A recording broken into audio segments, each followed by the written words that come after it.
Hello everyone, welcome back to my channel that is Commerce Classes by Ronak Sharma.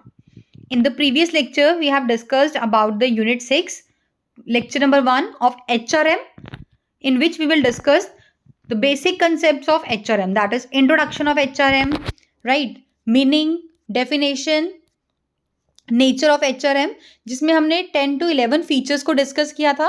First था कि universal in nature है. Second था कि एक हमारा मैनेजमेंट का पार्ट है, सेपरेट से सब्जेक्ट नहीं है, it is a part of the management discipline.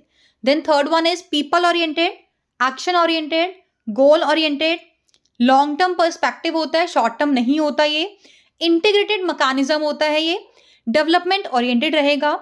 Continuous process है, ऐसा नहीं होता कि आपने वन टाइम कर लिया तो उसके बाद आपको नीड नहीं पड़ती एचआरएम की. अगर आप ऑर्गेनाइजेशन मतलब में रन कर रहे हो अगर, तो आपको ये कंटिन्यूटी में मेंटेन रखना ही पड़ेगा फंक्शन को. ये साइंस भी है एज वेल एज आर्ट भी है. रीजन क्या है, साइंस क्यों है, क्योंकि एचआरएम के भी कुछ प्रिंसिपल्स हैं, कुछ अपने टेक्निक्स हैं, तो मतलब ऑर्गेनाइज्ड बॉडी ऑफ नॉलेज है ये, ठीक है. और उनको मतलब, और एक चीज और भी बताई थी कि हैंडल करना लोगों को, ये भी अपने आप में ही एक कला है, ठीक है. देन था कि रिसेंट ओरिजिन का है, ये स्टार्ट हुआ था in the latter part of the 19th century, और ये कोई आइसोलेटेड सब्जेक्ट नहीं है, it is an interdisciplinary subject, ठीक है. देन हमने कुछ नीड के पॉइंट डिस्कस किए थे कि आपको एचआरएम अप्रोच की रिक्वायरमेंट क्यों है, नीड क्यों अराइज हुई थी किसी भी ऑर्गेनाइजेशन में. तो ये आपके कुछ 10 पॉइंट्स थे, ये सब हमने प्रीवियस लेक्चर में डिस्कस किया था. आज के लेक्चर में हम डिस्कस करेंगे कि what are the objectives of HRM, human resource management के ऑब्जेक्टिव्स क्या हैं, आप क्यों करते हो, ठीक है. तो basically we are having 4 objectives of HRM. First one is societal objective, second one is organisational objective, third functional, and the fourth one is personal objectives. तो चलिए इनको डिस्कस करते हैं one by one in detail. First आता है आपका societal objectives. देखो कोई भी ऑर्गेनाइजेशन है, whether it is a business, government agencies, education institute हैं, या आपके हेल्थ इंस्टीट्यूट है, कुछ भी है, ठीक है. हर एक ऑर्गेनाइजेशन आपका पार्ट होता है सोसाइटी का. तो ये भी एक्सपेक्ट किया जाता है कि जो भी आप बिजनेस रन कर रहे हो, आप सोसाइटी में रहकर कर रहे हो, तो आप सोसाइटी को हार्म नहीं करेंगे. कोई भी आप ऐसी एक्टिविटी कंडक्ट नहीं करोगे, आपका कोई भी कंडक्ट ऐसा नहीं होगा जिससे आपकी सोसाइटी को किसी भी कंटेक्स्ट में हार्म पहुंचे, ठीक है. मतलब कि आपने अपने बेनिफिट के लिए काम करना है for the organisation as well as for the welfare of the society.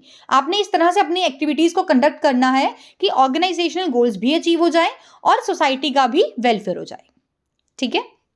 चलिए क्या बोलते हैं, देखो every organisation that is business, government, education, health etcetera is a part of the society, and it is expected that they will responsibly use the HRs in an ethical way, not for the benefit of the organization but also for the welfare of the society.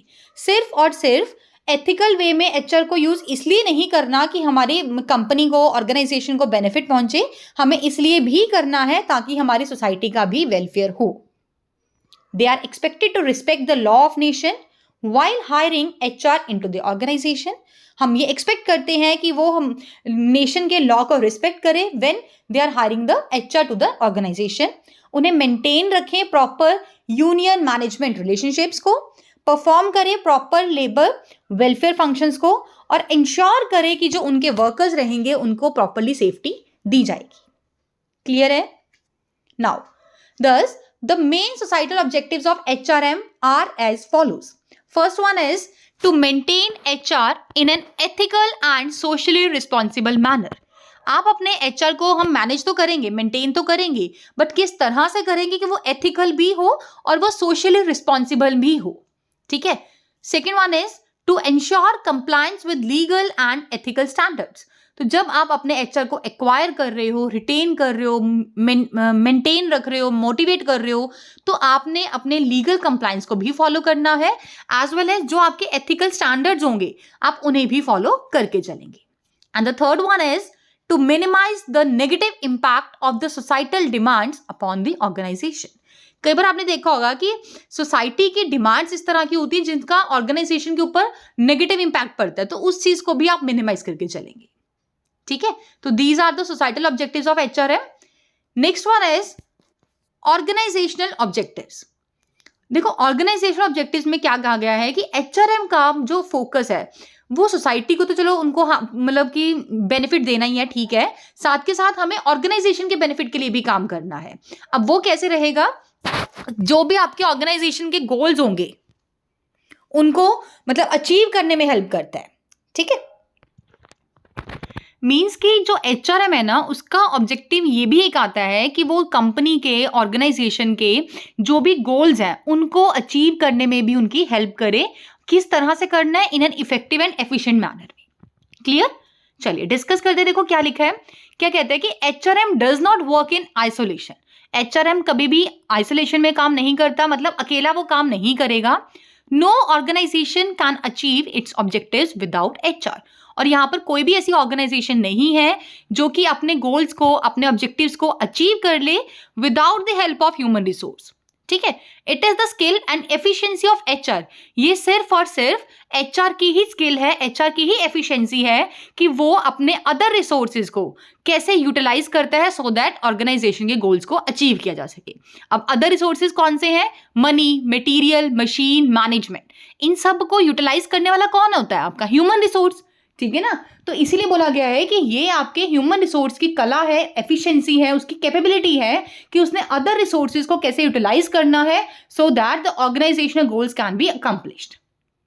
तो देखो ये लिखा हुआ है, it is the skill and efficiency of HR which utilizes all other resources like money, material, machine, management, etc. So it is the ultimate source that assists the organization in achieving its objectives efficiently and economically.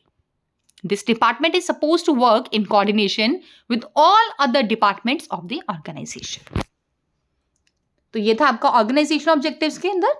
Next आता है आपका functional objectives. अब ये बोलते हैं कि HRM के अंदर कुछ और फंक्शनल ऑब्जेक्टिव्स को भी मतलब फुलफिल किया जाता है या कंप्लीट किया जाता है। लाइक आपका HR प्लानिंग हो गया, रिक्रूटमेंट, सिलेक्शन, ठीक है, ट्रेनिंग एंड डेवलपमेंट, ये सब भी आता है। तो HRM की ये भी ड्यूटी बनती है या HR डिपार्टमेंट की ये भी ड्यूटी बनती है कि वो बाकी अदर जो फंक्शंस हैं उनको भी कंप्लीट करे, ठीक है। तो क्या कहते हैं? HR department has to take care of organisation's demand. It is suppose to perform various functions. मतलब इनको सपोज किया जाता है कि ये सभी फंक्शंस परफॉर्म करेंगे, जैसे कि HR प्लानिंग करना कि हमें कितनी HR की रिक्वायरमेंट है, ठीक है ना। देखो रिक्रूट तो तब करोगे ना जब आपको पता होगा कि आपको अपनी कंपनी में कितने लोगों की रिक्वायरमेंट है एक्चुअली में, ठीक है। इसके लिए पूरा प्रोसेस आता है, पढ़ेंगे आगे। देन रिक्रूटमेंट, उन्हें रिक्रूट करना, सेलेक्ट करना, रिक्रूटमेंट में से बेस्ट वन को सिलेक्ट कर लो। अगर उन्हें ट्रेनिंग एंड डेवलपमेंट की रिक्वायरमेंट आप उसे वो दोगे।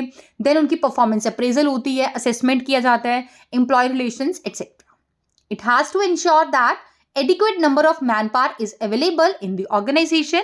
इनको ये भी एश्योर करना पड़ता है कि हमारी ऑर्गेनाइजेशन में हमारे पास एडिक्वेट मैन पावर अवेलेबल है according to the current and changing needs of the organisation. जो भी हमारी करंट या फिर चेंजिंग नीड्स हैं ऑर्गेनाइजेशन की, as per that we are having the adequate number of man power. Clear? Now fourth objective is personal objective. देखो personal objective क्या है? ये कहते हैं कि अगर आप ये चाहते हो ना कि आपके एम्प्लॉइज आपकी कंपनी में मेंटेन रहे, रिटेन रहे और मोटिवेटेड रहे, तो आपको उनके पर्सनल ऑब्जेक्टिव्स को भी फुलफिल करना पड़ेगा। बिकॉज अगर आप उनके पर्सनल ऑब्जेक्टिव्स को इग्नोर करेंगे ना, तो वो आपकी ऑर्गेनाइजेशन के साथ ज्यादा लंबे तक कभी रहने नहीं वाले हैं ना। अगर रह भी गए तो वो ज्यादा मोटिवेटेड होकर काम नहीं करेंगे। समझ रहे हो ना बात? तो आपको क्या चाहिए कि HRM की ये भी ड्यूटी बनती है कि जो आपके एम्प्लॉइज के पर्सनल ऑब्जेक्टिव्स हैं, ठीक है, उन्हें भी फुलफिल किया जाए अगर आप ये चाहते हो कि वो मेंटेन रहे, रिटेन रहे और मोटिवेटेड रहे, ठीक है। क्योंकि अगर वो मोटिवेटेड रहेंगे ना तो उनकी परफॉर्मेंस भी अच्छी होगी, सेटिस्फेक्शन लेवल भी अच्छा रहेगा, आपकी ऑर्गेनाइजेशन को छोड़ के नहीं जाएंगे। बट उनके ऑब्जेक्टिव्स फुलफिल नहीं किए जाएंगे तो चांसेस ज्यादा हो जाते हैं कि वो आपकी ऑर्गेनाइजेशन को या तो छोड़ के चले जाएंगे, और अगर छोड़ के नहीं जाते हैं तो वो अच्छे से परफॉर्म नहीं करेंगे, ठीक है। चलिए डिस्कस करते, देखो क्या लिखा है। पर्सनल या फिर personnel objectives of the employees must be met if employees are to be maintained, retained and motivated. Otherwise, employee performance and satisfaction may decline and they may leave the organization. और अगर ऐसा नहीं होगा तो हो सकता है कि उनकी परफॉर्मेंस और उनकी जो सेटिस्फेक्शन लेवल है वो डिक्लाइन हो जाए और एक समय के बाद वो अपनी जॉब को भी छोड़ दे।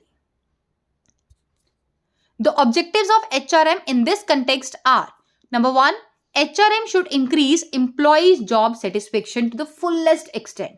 HRM को चाहिए कि जो उनके एम्प्लॉय है ना, उनको वो मतलब उनकी जॉब सेटिस्फेक्शन लेवल को इंक्रीज करे टू द फुलेस्ट एक्सटेंट तक.